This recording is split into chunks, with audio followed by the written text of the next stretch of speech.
Infecção urinária é um dos principais motivos para consultas na prática médica, só perdendo para os relacionados às infecções do trato respiratório. É uma patologia que acomete qualquer parte do trato urinário, desde os rins, bexiga e uretra. Pode ocorrer em todas as idades, em ambos os sexos, definida como uma infecção causada usualmente por uma bactéria da flora intestinal, podendo também ser provocada por vírus, fungos e outros micro-organismos. Este gráfico mostra a história natural da infecção urinária de acordo com o sexo e idade. Durante o primeiro ano de vida, devido ao maior número de malformações congênitas, a infecção urinária acomete preferencialmente o sexo masculino. A partir desse período, durante toda a infância e principalmente na fase pré-escolar, as meninas são acometidas por infecção do trato urinário de 10 a 20 vezes mais que os meninos. Na vida adulta, a incidência de infecção urinária se eleva e o predomínio do sexo feminino se mantém, com picos de maior acometimento no início ou relacionado à atividade sexual, durante a gestação ou na menopausa, de forma que 48% das mulheres podem apresentar pelo menos um episódio de infecção urinária ao longo da vida. No sexo feminino, dentre outros fatores de risco, a uretra mais curta e a maior proximidade do ânus com o vestíbulo vaginal e uretra são condições atribuídas para maior susceptibilidade à infecção urinária. Com exceção de crianças com defeitos congênitos, infecção urinária praticamente não é observada no sexo masculino. Porém, a partir dos 50 anos, a presença de patologias prostáticas torna o homem mais susceptível. Instrumentação com uso eventual de catéter vesical exerce fator de risco para infecção em qualquer sexo ou idade. De acordo com o local, chamamos de infecção baixa aquela com invasão superficial da mucosa da bexiga. Infecção alta ou a pielonefrite, onde existe a invasão tecidual de parênquima renal. Quanto às alterações estruturais ou funcionais do trato urinário, considera-se não complicada aquela que acomete pessoas com trato urinário normal, ou complicada quando algum tipo de alteração estrutural ou funcional do trato urinário está presente, incluindo gravidez, pacientes imunossuprimidos, com lesão neurológica, litíase, com ou sem obstrução, aqueles submetidos à sonda urinária ou instrumentação cirúrgica do trato urinário. Chamamos de bacteriúria sintomática uma condição onde a urinocultura é significativa, com a presença de mais de 100.000 unidades formadoras de colônia, mas não causam sintomas.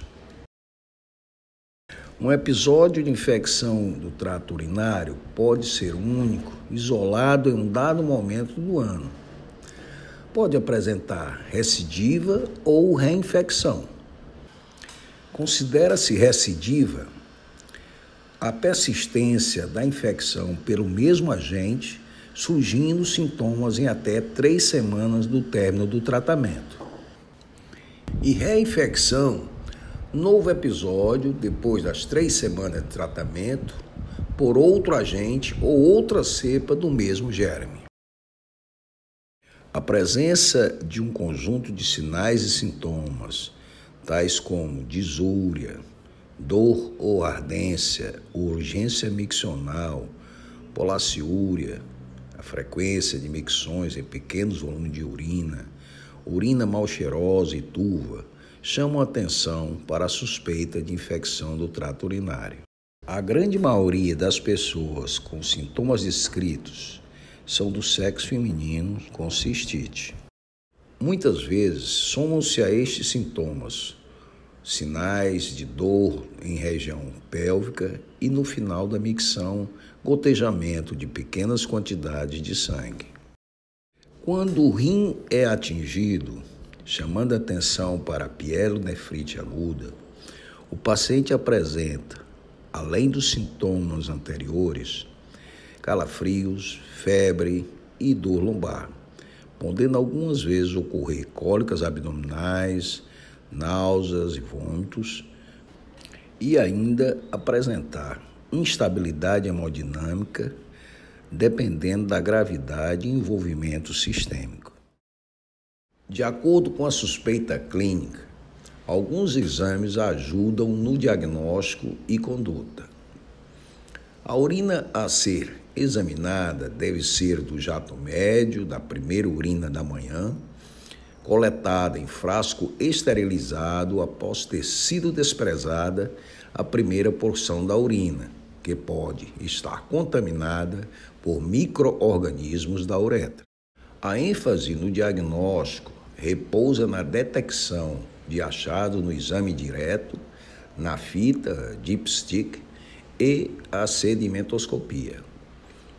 O exame direto pode evidenciar a presença de bactérias, mas pode também ser duvidoso por provável contaminação periuretral. Um teste positivo para esterase leucocitária na fita é suficiente na maioria dos casos. O teste de nitrito positivo é altamente específico para infecção urinária, mas ocorre em apenas 25% dos pacientes. Na sedimentoscopia, a presença de piúria, medida pela contagem de mais de 10 leucócitos por campo, é anormal. A hematúria microscópica também pode ser encontrado em cerca da metade dos casos de cistite, e traço de proteína também pode ser observado. A cultura da urina continua sendo o padrão usado como critério para diagnóstico de infecção do trato urinário. Considera-se urinocultura significativa quando mostra um crescimento superior ou igual a 100.000 bactérias por mililitro de urina. Esta quantidade de bactérias permite o diagnóstico de infecção urinária em mais de 95% dos casos, desde que não tenha havido contaminação. Algumas vezes, em certas situações, um número menor de bactéria também pode significar infecção urinária, desde que o método de coleta tenha sido por punção vesical suprapúbica ou naqueles pacientes onde a sintomatologia é altamente sugestiva de infecção urinária. Alguns protocolos dispensam a realização de urinocultura para realizar a conduta terapêutica.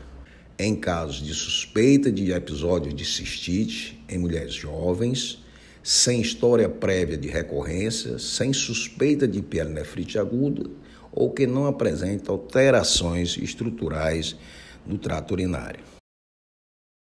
Não estão indicados outros exames complementares ou estudos de imagem na avaliação de rotina da cistite, mas podem ser muito úteis em suspeita de infecção urinária complicada com alterações estruturais do trato urinário ou pielonefrite aguda.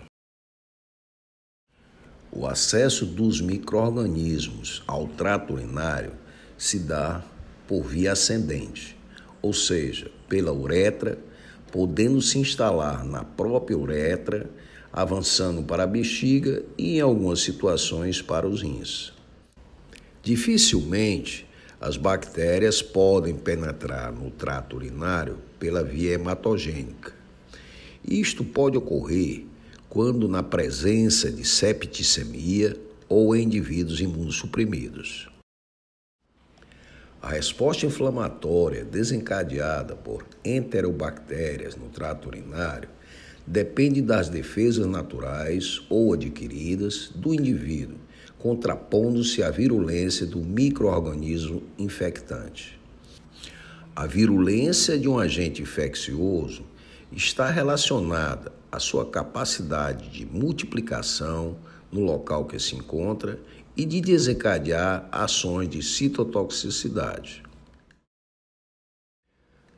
Ilustrando-se a Escherichia coli como protótipo desse mecanismo, suas características estruturais influenciam o grau de acometimento na infecção. O flagelo ou antígeno H é responsável pela motilidade da bactéria. O antígeno K capsular, que confere resistência à fagocitose, e o antígeno O, sempre presente na membrana externa da bactéria, que são determinantes antigênicos de anticorpos específicos, sendo, portanto, úteis nas tipagens serológicas.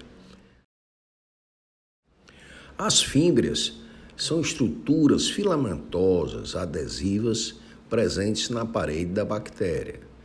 Elas constituem os fatores mais importantes associados à patogênese da doença. São responsáveis pela adesão da bactéria ao urotélio e transmissão de informação genética a outras bactérias. As fímbrias tipo 1 reconhecem os fagócitos do hospedeiro, neutrófilos e macrófagos, que são capazes de fagocitar e destruir a bactéria na ausência de anticorpo específico. Do outro lado, mais de 90% da Escherichia coli associada à pielonefrite expressa fímbria tipo P, que, unindo-se a receptores na mucosa do trato urinário, inicia cascata inflamatória com liberação de citocinas e fatores citotóxicos. Existem também vários fatores predisponentes do hospedeiro que participam da patogenia da infecção do trato urinário. O uso frequente de antibiótico-terapia pode ter efeito sobre a flora genital, facilitando o desenvolvimento de bactérias patogênicas. A estase urinária, causada por obstrução do trato urinário, também leva a condições propícias de proliferação bacteriana e a própria distensão da bexiga reduz a capacidade bactericida da mucosa. O fluxo urinário e o esvaziamento vesical são protetores e a estase urinária é um fator importante que facilita a infecção. O uso de sonda vesical através de catéteres de demora predispõe a bacteriúria, geralmente assintomática, especialmente em condição de drenagem aberta. E o risco de bacteremia por gram negativo é proporcional ao tempo de cateterização. A leucostúria não tem boa correlação com a presença de infecção do trato urinário nestes pacientes com catéter. Além de crescerem em suspensão, algumas bactérias produzem uma matriz de polissacáride, ou chamado biofilme, que as envolve e protege das defesas do hospedeiro e também confere resistência aos antimicrobianos utilizados. Adicionalmente, a presença de germes neste biofilme cria um ambiente favorável à formação de incrustações na superfície interna do catéter, levando também à obstrução. Na gravidez, efeito fisiológico da progesterona na gestação, no segundo para terceiro trimestre, leva à dilatação de pelve renal e hidroureter, aumento da capacidade vesical devido à redução de tônus e relaxamento da musculatura lisa, favorecem também a estase urinária e a alteração de esvaziamento vesical.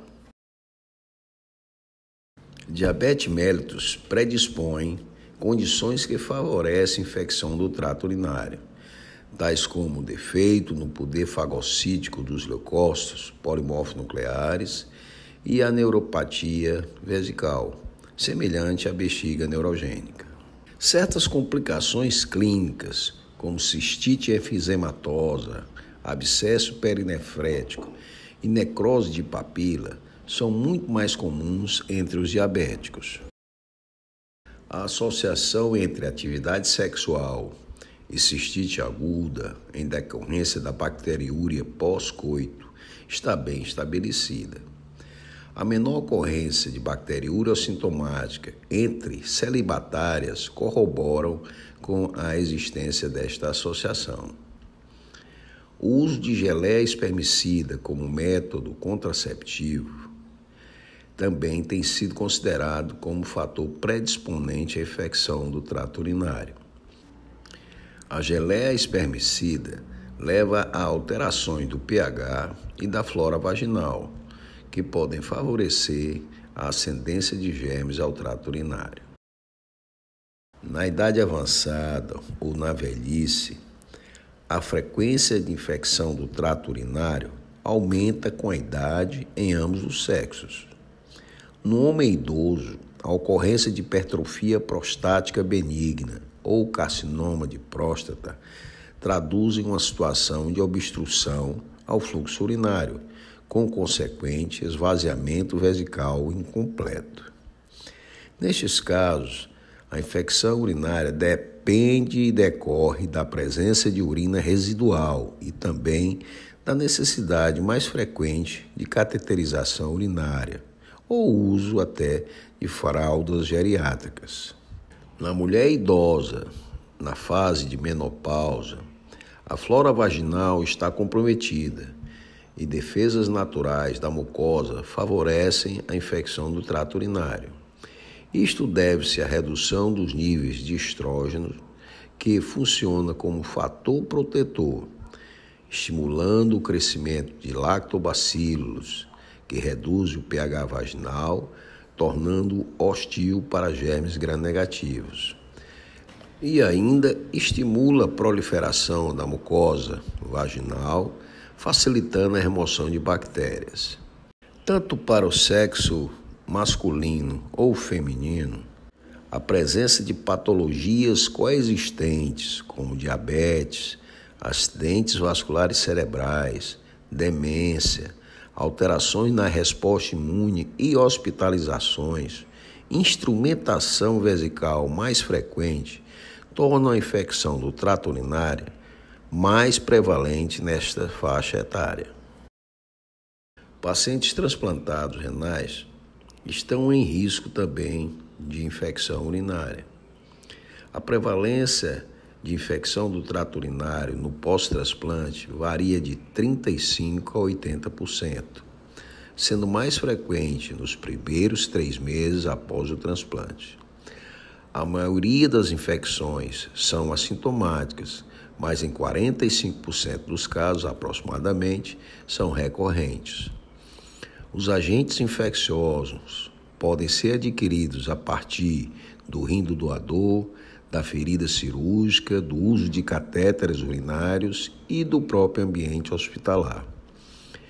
Micro-organismos endógenos latentes podem também ser reativados devido ao uso de drogas imunossupressoras. O risco de bacteriúria aumenta com o tempo de cateterização vesical nesses indivíduos.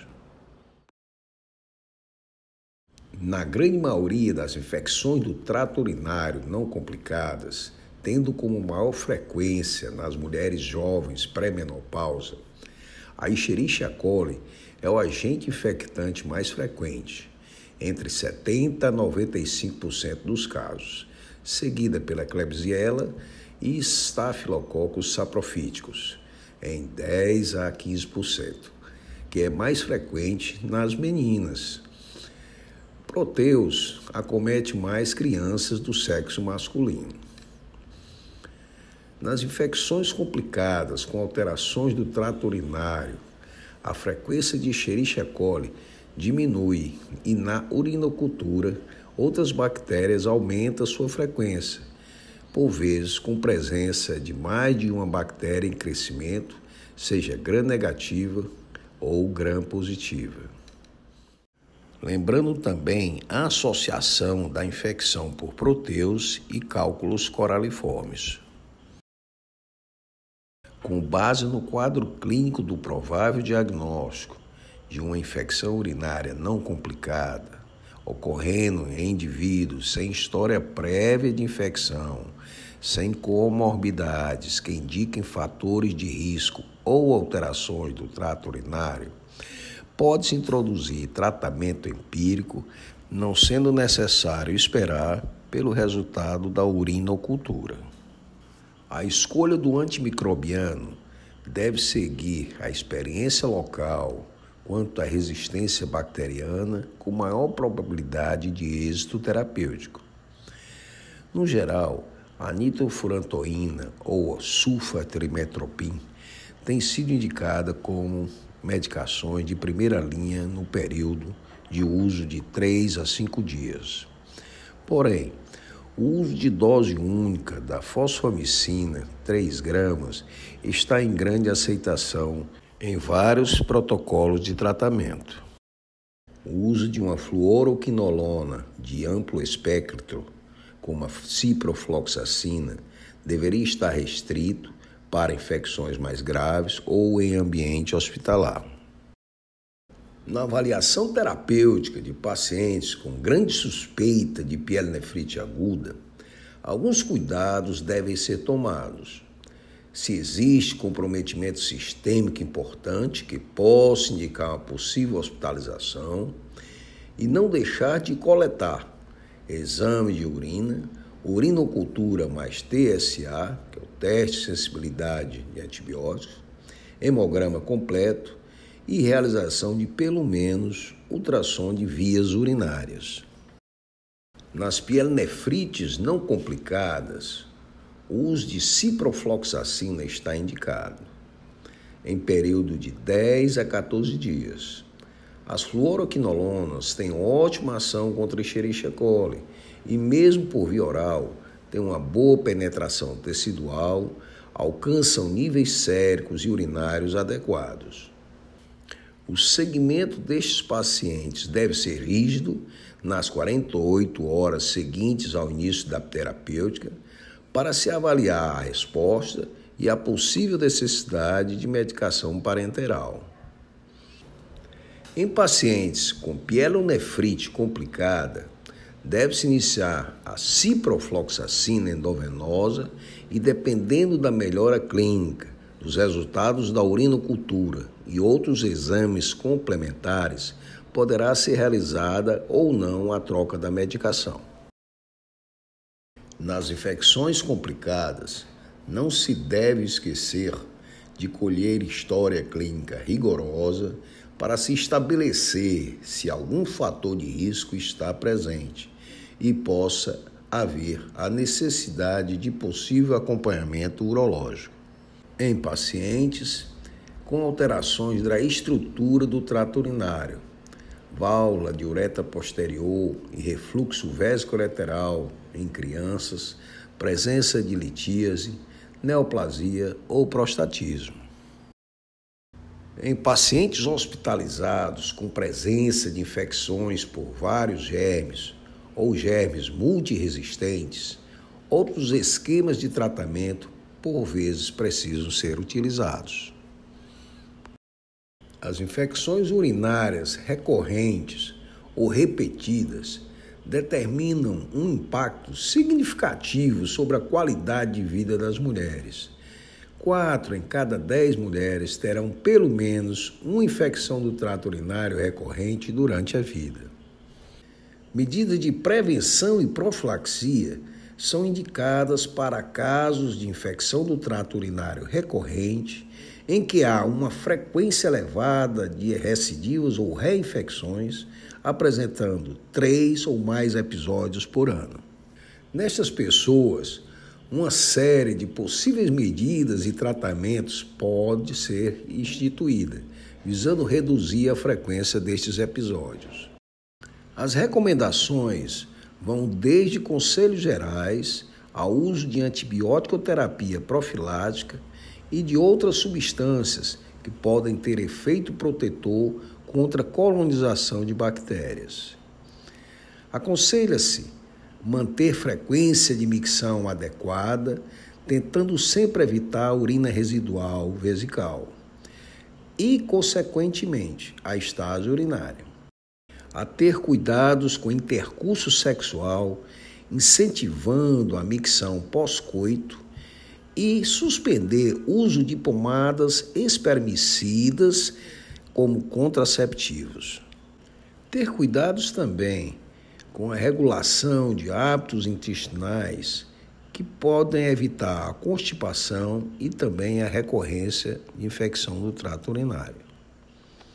Higiene vaginal e perineal, duchas, shampoos, evitar frio, umidade, roupas sintéticas ou apertadas e uso de probióticos para restabelecer flora vaginal são medidas que não apresentam utilidade ou comprovação.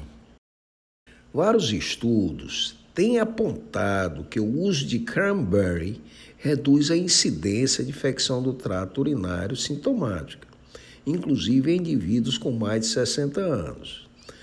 O consumo reduziu o risco de infecção urinária em 26% nas mulheres que apresentavam um risco maior que 50% de desenvolver infecção do trato urinário ao longo da vida. Cranberry é uma fruta que possui um polifenol lipolítico que quebra a ligação das fibras da Escherichia coli com os receptores de mucosa urinária, impedindo a adesão e proliferação bacteriana. Lembrando que ela é usada para profilaxia e não para tratamento de infecções do trato urinário.